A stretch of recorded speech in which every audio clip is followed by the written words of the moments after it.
जय सद्गुरु प्रभु महाराज की जय। द्वयात्मरहित सिद्धांतं परम पुरुष प्रबोधक श्री विवेकानंद सुब्बयार्य सद्गुरुभ्यो नमो नमः। अस्मद्गुरु समारंभं कृष्ण सांदीप मध्यमं ओंकारपीठ पर्यंतं वंदे गुरु परंपरं। మా గురుదేవులు శ్రీ సభా సామ్రాట్ అచలబోధ వాచస్పతి బిరుదాంకితులు శ్రీ వివేకానంద బండారు సుబ్బయ్యార్య స్వామికి నా శిరస ద్వాదశి నమస్కారాలు తెలియజేసుకుంటూ అందరికీ జై గురు. ఈరోజు మనము చిన్మయ ముద్ర గురించి విచారిస్తున్నాం. ఈ చిన్మయ ముద్రకు ఒక విశిష్టత ఉన్నది. ఎందుకంటే పూర్వము అతేంద్రియ ద్రష్టలైన సనకుడు, సనంజనుడు, సనత్ కుమారుడు, సనసుజాతుడని వీళ్ళు బ్రహ్మమానస పుత్రుడు. అంటే సృష్టి ఆది అందున బ్రహ్మ యొక్క సంకల్పం చేత పుట్టినటువంటి వాళ్ళు ఈ నలుగురు కూడా. వీళ్ళకు ఒక కోరిక పుడుతుంది, బ్రహ్మానంద సుఖాన్ని పొందాలని. వీళ్ళు ఇంద్రియ సుఖం కానీ, శరీర సుఖం కానీ, వ్యవహారిక సుఖం కానీ, లౌకిక సుఖం కానీ, ప్రాపంచిక సుఖం కానీ ఇష్టం లేనటువంటి వాళ్ళు ఈ నలుగురు. వీళ్ళు ఎన్ని సంవత్సరాలు గడిచినా కూడా 16 ఏళ్ళ వయసు, యవ్వన వయసుతోనే ఉంటారు వీళ్ళు. వీళ్లకు అట్లా బ్రహ్మానంద సుఖాన్ని పొందాలని కోరిక పుట్టినప్పుడు వీళ్ళు నలుగురు కూర్చొని ఒక తావు చర్చిస్తారు. ఎవరి దగ్గరికి పోవాలా, ఎవరిని అడగాల, మనకు ఎవరు తెలుసని వాళ్ళు చర్చించినప్పుడు వాళ్ళల్లో ఇద్దరికి ఒక ఉపాయం తోస్తుంది. ఒకరి దగ్గరికి ఎందుకు, మనను సృష్టించినటువంటి వాడు సృష్టికర్త మన తండ్రి గారు ఉన్నారు కదా, ఆయన్ని అడిగితే మన కోరిక తీరుస్తాడని వీళ్ళు సత్యలోకం బయలుదేరతారు. ఈ సనకుడు, సనంజనుడు, సనత్ కుమారుడు, సనసుజాతుడు సత్యలోకం పోతేనే బ్రహ్మదేవుడు, సరస్వతి, ఈ అష్టదిక్పాలకులు అందరూ కూర్చొని ఉంటారు. వీళ్ళు పోయి బ్రహ్మదేవునికి సాష్టాంగ దండ ప్రమాణంలో అర్పిస్తారు. అర్పించి, అయ్యా మేము మీ మానసపుత్రులము, మాకు ఒక కోరిక కలిగింది, బ్రహ్మానంద సుఖాన్ని పొందాలని. ఆ కోరిక మీరు తీరుస్తారని మీ దగ్గరికి వచ్చినాము అంటారు. అప్పుడు బ్రహ్మదేవుడు కొద్దిసేపు ఆలోచన చేసి, ఈ సృష్టిలో బ్రహ్మానంద సుఖం అనేది ఒకటి ఉండాదా, ఉంటే నేను కూడా పొందేవానేమో నాయనా, నా వ్యవధి అంతా సృష్టి చేసేదానికి సరిపోతుంది, దానికోసమే కొంతమంది ఉంటారు, వాళ్ళని అడిగితే తెలుస్తుంది, ఈ విషయం నాకు తెలియదు, ఒకవేళ ఉంటే నేను కూడా పొందేవానేమో అంటాడు. ఎప్పుడు బ్రహ్మదేవుడు ఆ మాట అంటాడో వీళ్ళ నలుగురికి కోపం వస్తుంది. సృష్టి చేసే సృష్టికర్తవు, సర్వము తెలిసి ఉంటుందని సర్వజ్ఞులని మీ దగ్గరికి మేము వస్తే బ్రహ్మానంద సుఖం మాకు తెలియదు అంటున్నావంటే నిన్ను దేవునిగా అంగీకరించము అని ఈ నలుగురు అంటారు. అని వీళ్ళు వెనుదిరుగుతారు. ఎప్పుడైతే నీకు తెలియదు అన్నారో అప్పుడు బ్రహ్మదేవుడు మౌనం వహిస్తాడనమాట. ఇంకా వీళ్ళు నలుగురు ఇంకా ఎవరిని అడిగితే మన కోరిక తీరుస్తారని చెప్పి, సరే వైకుంఠంలో ఉండే విష్ణుమూర్తిని అడుగుదామని వైకుంఠానికి బయలుదేరుతారు.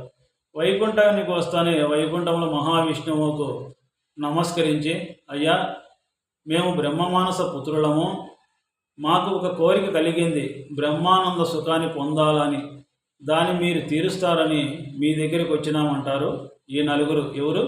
సనకుడు, సనంజనుడు, సనత్ కుమారుడు, సనసుజాతుడు.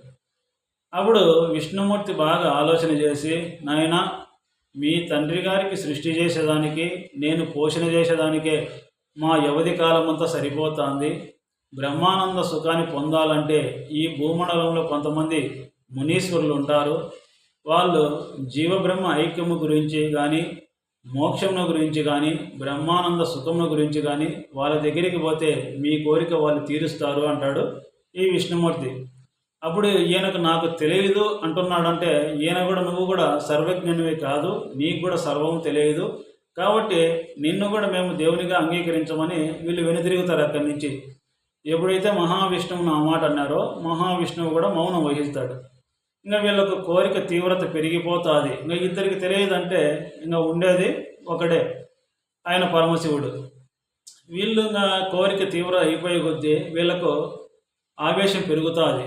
అప్పుడు ఇది నారదుడు గమనిస్తాడు. గమనించి వెంటనే పరమశివుని దగ్గరికి పోయి ఇక్కడ జరిగిండదంతా చెప్తాడు. చెప్తానే పరమశివుడు సరే నేను చూస్తా పోనారదా అంటాడు. వీళ్ళుగా కైలాసానికి బయలుదేరుతారు పరమశివుని దగ్గరికి. కైలాసానికి బయలుదేరేటప్పుడు వీళ్ళు ఉత్తరం నుంచి దక్షిణం ఎక్కుతారు కొండ. ఆయన దక్షిణం కూర్చొని ఉత్తరం మల్లుకుంటాడు. ఆయన అప్పుడు చిన్మయ ముద్రలో కూర్చో ఉంటాడు. ఎవరు? పరమేశ్వరుడు. ఇది చిన్మయ ముద్ర అంటారు మనకు. ఇట్లా చిన్మయ ముద్రలో కూర్చో ఉంటాడు ఆ కొండ మీద. అప్పుడు వీళ్ళు ఉత్తరానికి అంటే దక్షిణానికి ఎక్కిపోయేటప్పుడు ఆయన ఉత్తరముఖంగా దర్శిస్తారు. ఎప్పుడైతే ఆ చిన్మయ ముద్రలో వీళ్ళు నలుగురు చూసినారో, ఈ సనకుడు, సనంజనుడు, సనత్ కుమారుడు, సనత్సుజాతుడు, వీళ్ళకి అర్థమైపోయింది, ఓహో బ్రహ్మానంద సుఖం అంటే ఇదే అని. ఇదేనని వాళ్ళు తెలుసుకొని వాళ్ళు తరించిపోతారు. అయితే ఇక్కడ మనకు ఆయన సూచన చేసినాడు అంతే, దాని విధానం కూడా చెప్పలే వాళ్ళకు. ఆ సూచనే వాళ్ళకు అర్థమైపోయింది. అంటే గురు సూచన అనేది ఇట్లా ఉంటుందన్నమాట. ఇంకా చిన్మయ ముద్రలో ఒక పరమ రహస్యం ఉంది. ఇప్పుడు ఈ బటకని వేలు ఉంది మనకు, ఇది బ్రహ్మస్వరూపం. ఈ చూపుడు వేలు మనకు మనస్సు, జీవుడు. ఈ 3 వేళ్ళు ఉన్నాయే, ఈ మూడు త్రిగుణ గుణాలు. అంటే త్రిగుణాలు మనకు జాగ్రత్త, స్వప్న, సుషుప్తి. ఆ నుంచి మనకు రజోగుణము, తమో గుణము, సత్వగుణము, ఆ నుంచి స్థూల, సూక్ష్మ, కారణ. ఇట్లా ఈ విధంగా కలిగినటువంటి ఈ 3 అంటే ఈ 3 గుణాలతో ఈ జీవుడు ఎప్పుడైతే జతగట్టినాడో ఈ జీవునికి ప్రశాంతత లేకోకుండా, శాంతి లేకోకుండా చేస్తాయి ఆ 3 గుణాలు కూడా. ఎందుకంటే గుణాలతో ఎప్పుడైతే జీవుడు జతగడతాడో వాడు లౌకికము, ప్రాపంచికము, విశేషోచనల మీదకి పోయి శాంతి లేకోకుండా సుఖము, దుఃఖము అనుభవిస్తాడు. వాడు ఆ బాధ పడలేక ఆ 3 గుణాలు వదిలి ఎప్పుడైతే పరమాత్మను చేరుతాడో అప్పుడు వీడు జీవ విముక్తుడు అంటే బంధ విముక్తుడైతాడు. ఇది చూపించినాడు వాళ్ళకు. వాళ్ళు ఆ ముద్రను పట్టుకొని తరించిపోయినారు. ఇట్లా మనకు ఇది చిన్మయ ముద్ర అంటారు దీన్ని. ఈ చిన్మయ ముద్రలో ఇంత రహస్యం దాగి ఉందన్నమాట. ఇక్కడ చిన్మయము అంటే జ్ఞానము. జ్ఞాన రూపంలో ఎట్లున్నాడు పరమాత్మ అని మనం బాగా పరిశీలన చేస్తే, సౌనకాది మహారుషులంతా సూత మహర్షి దగ్గరికి పోయి శ్రాష్టాంగ దండ ప్రమాణములు అర్పించి, అయ్యా గురువు అంటే ఎవరు, గురువు ఒక విశిష్టతను మాకు తెలియచేయండి అని వాళ్ళు అడిగినప్పుడు ఆయన ఎంతో సంతోషించి, నాయనలారా మీరు అడిగిన ప్రశ్న ఇంతకుముందే పార్వతీదేవి పరమేశ్వరుని అడిగింది. అయితే ఎటువంటి సందర్భంలో అడిగిందో మనం బాగా విచారించి చూస్తే, సిద్ధులు, సాధ్యులు, యక్షులు, కిన్నెరులు, కింపురుషాది శివగణం అంతా కూడా కైలాసములో ఆనందంగా ఉండే సమయంలో వీళ్ళంతా పరమేశ్వరునికి నమస్కారం చేసినారంట. అప్పుడు పరమేశ్వరుడు నమస్కారం చేసినాడంట. ఎప్పుడైతే పరమేశ్వరుడు నమస్కారం చేసినాడో పార్వతీమాతకు సందేహం వచ్చింది. సందేహం వచ్చి అప్పుడు పరమేశ్వరునితో ఇలా అంటాది ఆ తల్లి, ఆ పార్వతీమాత, ఓ పరమేశ్వర, ఈ సృష్టికంతా ఆది దేవుడవు అంటే మొదటి దేవుడవు, బ్రహ్మ ఇంద్రాది దేవతల చేత నమస్కరింపబడే దేవుడవు. ఇంకా ఈ మానవులు చెప్పాల్సిన పనే లేదు. ఈ శివగణం అంతా కూడా మీకే నమస్కరిస్తుంది. వీరందరి తాన నమస్కరింపబడే దేవుడిగా మీరు నాకు కనిపిస్తున్నారు. మీ తాన నమస్కరింపబడే ఆ దేవుడు ఎవరని అడుగుతుంది. ఎవరు?